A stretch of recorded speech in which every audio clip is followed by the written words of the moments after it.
আমার প্রিয়জনেরা, প্রভু যিশুর নামে সকলকে জানাই অভিনন্দন। কেমন আছেন? ভালো আছেন? সর্বদা বলা হয় আনন্দে থাকতে, প্রভুতে যাতে আমরা সর্বদা আনন্দে থাকি। ঈশ্বর সঙ্গে থাকলে আমরা আনন্দে থাকা উচিত, কারণ সমস্যা, বিপদ, আপদ এই সব কিছু আসতে পারে, কিন্তু প্রভু সর্বদা আমাদের সঙ্গে আছেন। আজকে ঈশ্বর আপনার দিকে তাকিয়ে একটা প্রতিজ্ঞা করতে চাইছেন। আমরা দেখব জিহজকেলের পুস্তক 37 অধ্যায় 14 পদে কি লেখা আছে। আমি তোমাদের মধ্যে আমার আত্মা দেব এবং তোমরা জীবিত হবে। আপনি হয়তো ভাবছেন, আমি তো জীবিত। এখানে শারীরিক নয়, আত্মিক কথা বলা হয়েছে। আত্মিক জীবনের কথা বলছে। কোনো একটা কাজের জন্য বা কোনো ঘটনার জন্য আমরা আত্মায় মৃত হয়ে যাই। অনেকে বলে, আমি প্রার্থনা করতে পারি না, প্রার্থনার জীবন আমার মৃত। আমার জীবনে কোনো খুশি নেই, আনন্দ আমার জীবন থেকে মরে গেছে।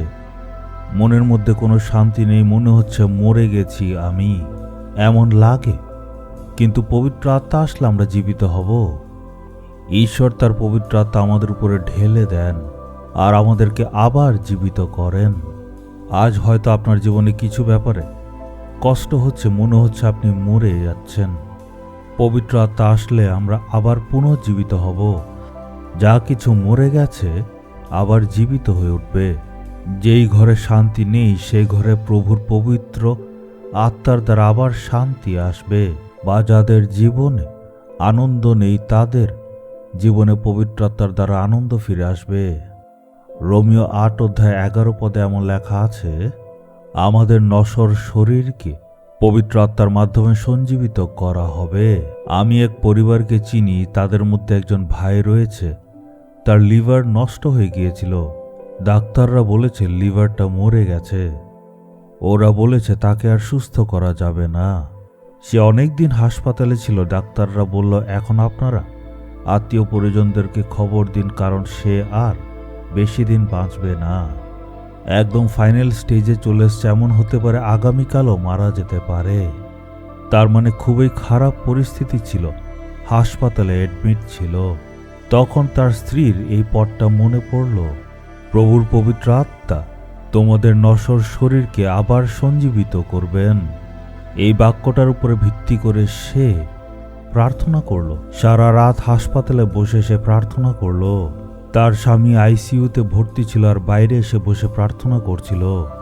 সেই বাক্যটাকে বারবার বলছিল, পবিত্র আত্মা আমার স্বামীকে আবার সঞ্জীবিত করবেন। তার হৃদয়ের মধ্যে সম্পূর্ণ বিশ্বাস ছিল, আর সারা রাত সে প্রার্থনা করল যাতে তার স্বামীর জীবন আবার ফিরে আসে। সে বলল, আমি তো ভেতরে আইসিইউতে প্রবেশ করতে পারবো না, কিন্তু পবিত্র আত্মা আপনি প্রবেশ করে আমার স্বামীকে সুস্থ করুন। সকালবেলা যখন ডাক্তার আসলো, ডাক্তার তাদেরকে বলল, রোগী তো সুস্থ হয়ে বসে গেল, আবার সবার সাথে কথা বলছে।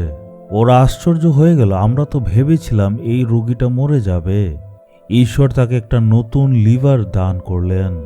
আপনারা ভাবুন, সেই মৃত লিভার কিভাবে আবার সঞ্জীবিত হলো। তার স্ত্রী বুঝে গেল কি হয়েছে, কারণ সারা রাত সে প্রার্থনা করেছিল আর বুঝতে পারল পবিত্র আত্মার সেই শক্তি আছে বাঁচানোর জন্য। ঈশ্বর বলেছেন, আমার আত্মার দ্বারা তুমি আবার জীবন ফিরে পাবে। কোন ক্ষেত্রে আপনার জীবনের প্রয়োজন? আপনার কোনো শারীরিক অঙ্গ হয়তো মৃত হয়ে গেছে, যেমন কিডনি, আপনার লিভারে হতে পারে, আপনার হার্টে বা ইউটেরাসে হতে পারে। মানে আপনার কোনো না কোনো একটা অঙ্গ আর কাজ করছেন। আপনি প্রার্থনা করুন, প্রার্থনা করুন যাতে সেই অঙ্গ আবার জীবিত হয়। উত্তর আসবে। আপনার স্বামী, আপনার স্ত্রী, আপনার সন্তানদের জন্য এই জীবন দেওয়ার শক্তি আপনার প্রয়োজন। আজ যদি সম্পূর্ণ বিশ্বাস নিয়ে প্রার্থনা করেন, তখন মৃত জিনিস আবার জীবিত হয়ে যাবে। সেই সামর্থ্য আপনার জীবনে আসবে। আপনার জীবনে আজকে অলৌকিক কাজ হবে। যেই ক্ষেত্রে আপনার জীবনের প্রয়োজন, সেই ক্ষেত্রে নিশ্চয়ই একটা আশ্চর্য কাজ দেখবেন যদি পবিত্র আত্মার জন্য প্রার্থনা করেন। যেই পবিত্র আত্মা জীবন দান করেন, তার জন্য ধন্যবাদ জানাই। এখন যারা এই ভিডিও দেখছে, তাদের জীবনে যাতে সেই শক্তি আসে, আপনি তাদেরকে জীবন দিন। তাদের এই শরীরের মধ্যে যেই সব অসুস্থতা আছে, সেই সব কিছু আপনি সুস্থ করুন। সেই সব কিছু পাল্টে তাদের জীবনে আপনি নতুন জীবন দিন। তাদের জীবনে, কাজে, ব্যবসায়, সেবাতে, পড়াশোনায় যেই ক্ষেত্রে মরে আছে সেটাকে আপনি আবার সঞ্জীবিত করুন। আপনি আপনার আত্মা ঢেলে দিন। যিশুর নামে চাইলাম, amen, amen. Jesus redeems Bengali YouTube চ্যানেলটি সাবস্ক্রাইব করুন,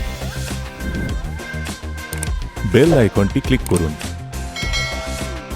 আমাদের প্রতিদিনের নতুন প্রোগ্রাম সম্পর্কে আপডেট পেতে।